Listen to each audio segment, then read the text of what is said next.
Hi వీక్షకులు, మన YouTube ఛానల్కు స్వాగతం. ఓం క్రిసిపీ రెసిపీస్. ఈరోజు ఐటమ్ కొత్తిమీర పచ్చడి. ఈ వీడియో పూర్తిగా చూసిన తర్వాతనే లైక్ చేయండి, షేర్ చేయండి, సబ్స్క్రైబ్ చేసుకోండి. కొత్తిమీర తొక్కు చేసుకుంటున్నాము. కొత్తిమీర, పచ్చిమిర్చి రెండు కలిపి తొక్కు నూరుకుందాము. ఇలా కావాల్సిన పదార్థాలు చూపిస్తే ఇప్పుడు స్టవ్ ముట్టించుకొని కడాయి పెట్టుకున్నాం కదా, ఇలా ధనియాలు వేయించుకుందాం. ఫస్ట్ ధనియాలు వేయించుకున్నాక నువ్వులు వేయించుకుందాం. తర్వాత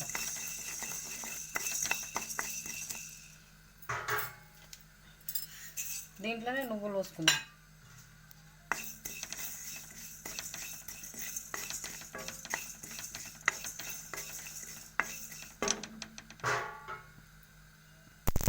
నువ్వులు ధనియాలు వేగినాయి కదా, తీసేసుకుందాం. ఇప్పుడు నూనె పోసుకొని పచ్చిమిరపకాయలు వేయించుకుందాం. పచ్చిమిరపకాయలు గోలించుకుందాం నూనెలో.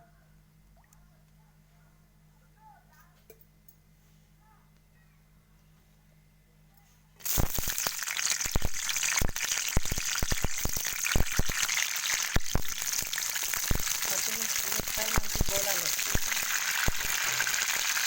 తీసేసుకున్నాము.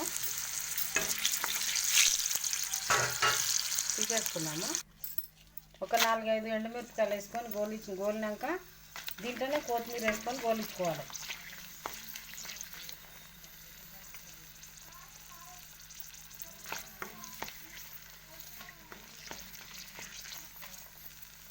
మంచి గోలినాయి కదా, ఇప్పుడు కొత్తిమీర వేసుకుందాం. ఇలానే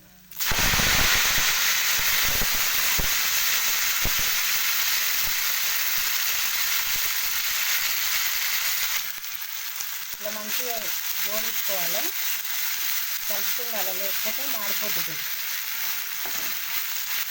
ఇట్లా దగ్గర కలపాలి.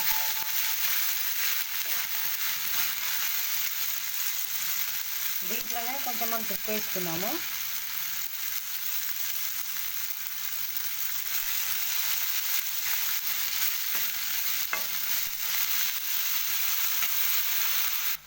మంచిగా దగ్గరికి అవుతుంది కదా, ఇలా సగం చెంచా పసుపు వేసుకోవాలి.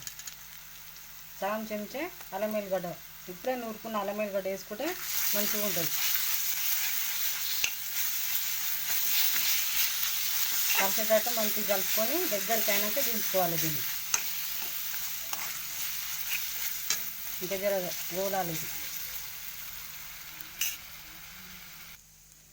దగ్గరికి అయింది కదా, దించేసుకుందాం. దీన్ని ఇక దించేసుకొని రోట్లో నూరుకుందాం.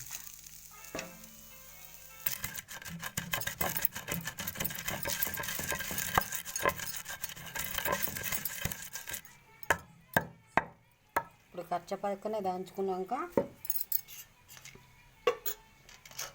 పచ్చిమిరపకాయలు దంచుకున్నాం.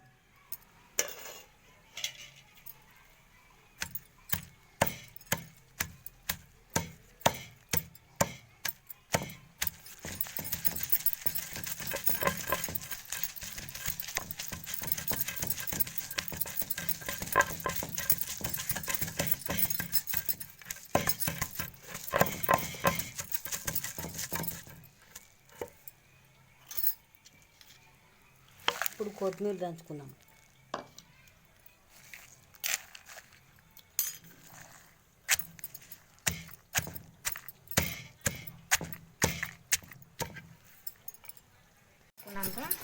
ఇలా జీలకర్ర మెంతుల పొడి వేసుకున్నాం.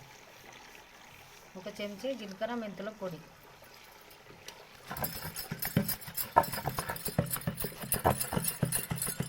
ఇట్లా కచ్చపక్క దంచుకున్నాక నూరుకున్నాక చింతపండు వేసుకున్నాం.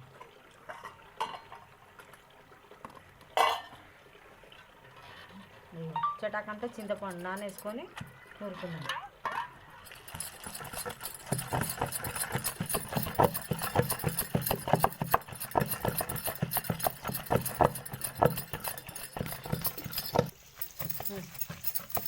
అయిపోయిందన్న, నూరుకున్నాడు, అయిపోయింది.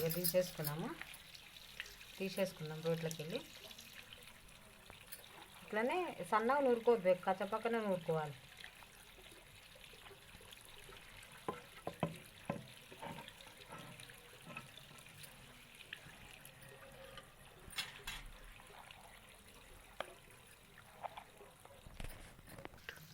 అంతే, నేను చెప్పినట్టు వేసుకోర్రి, బాగుంటుంది.